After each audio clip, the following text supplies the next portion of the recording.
the stereotype of them being evil. Anybody can put a label on you, and that's how they view you. Is it fair? No.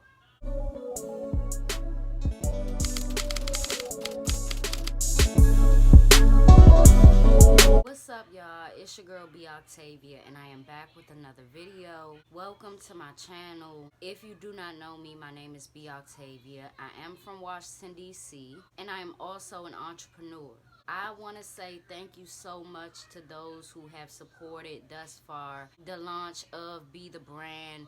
This is just the start. I got a lot of new merch dropping very soon. But everything is a process, and I'm happy to have y'all going through that with me. So I just want to say thank you, and also thank you for 9,000 subscribers. That is big to me because I had a goal of getting close to 9K towards the end of the year. And I just had that as a goal. I don't want to keep saying that in every video, but it was a mental goal for me, and just to see it come to life so fast, it's a very wonderful thing. So I want to thank every single one of y'all, every single one of the 9,000. I imagine just having 9,000 people in one room just to see you, like, that's pretty dope. So never imagined it, but we here and we not falling off. We keeping up with the content, so let's get into that now. Now, last week on my channel, I covered Yummy Sandifer, his short life, his early childhood, what he went through, his overall development, and what we can learn from Yummy. Well, today, we will be talking about one of his killers speaking out. I'm glad that I didn't stop at Yummy. I actually wanted to investigate my way on his killers, if they are out, and I found what I needed to know and more. In 1994, Derrick Hardaway, age 14 at the time, took part in the murder of 11-year-old Robert Yummy Sandifer. Craig Hardaway, his brother, pulled the trigger while Derrick drove the car. Derrick, along with Craig, were tried as adults. Derrick served 20 years in prison and was released in 2016. Craig, however, was sentenced to 60 years with a parole date of December 8th, 2020. He was released roughly 4 years after his brother. Derrick, the little brother, spoke out trying to break the stereotype and label that he and his brother have on them. The stereotype of them being evil, the stereotype of them being super predators. Now, I believe in a Time magazine article that was dedicated to the situation, that's what the Hardaway brothers were called, super predators. And while a label is a label, anybody can put that on you and it can carry on for years and years. I feel like, yes, the term super predator is a exaggeration in my opinion. I don't believe that they are super predators or were super predators, even in that scenario. And while I understand defending you and your brother's character, if you murdered somebody, if you executed somebody, am I not supposed to call you a killer?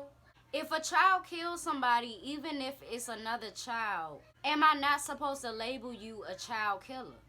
And that's just the way that I view it, right? I don't believe that they were super predators and they preyed on Yummy. Honestly, I feel like the hugest thing that goes over people's heads is these older men and these people who are at a higher level in these gangs calling these type of shots. Because the hard reality about it is, if it wasn't the Hardaway brothers that did it, it would have been a whole other two juveniles. If it wasn't those other two juveniles, it would have been that juvenile that could have did it himself. Just himself, run away from the scene, things like that. But back to the point of what I was saying, anybody can put a label on you, and that's how they view you. Is it fair? No. Y'all getting manipulated by this gang, was that fair? No. But to complain about a label is preposterous to me. I'm not saying he isn't remorseful for coming out and wanting to defend his character, but at the same time, it's nothing that you can say to defend who you were as a teenager, who you were as a juvenile. As a grown man now, you can work to redeem yourself. What I'm trying to get at is, instead of speaking out first, you have to put in work to prove to not only society, but to prove to yourself as well that you have changed. Progress towards who you are now as a grown man, so that when you speak out, you have more to talk about. A topic that can switch from your violent, toxic past to the positive things that you're working towards in the now and in the future. While in my eyes, he was a child killer just like Yummy was. I don't see it like he was or his brother was super predators. They did what they were told. You can call it a soldier, you can call it obedient. All of that wraps into being and becoming a child killer.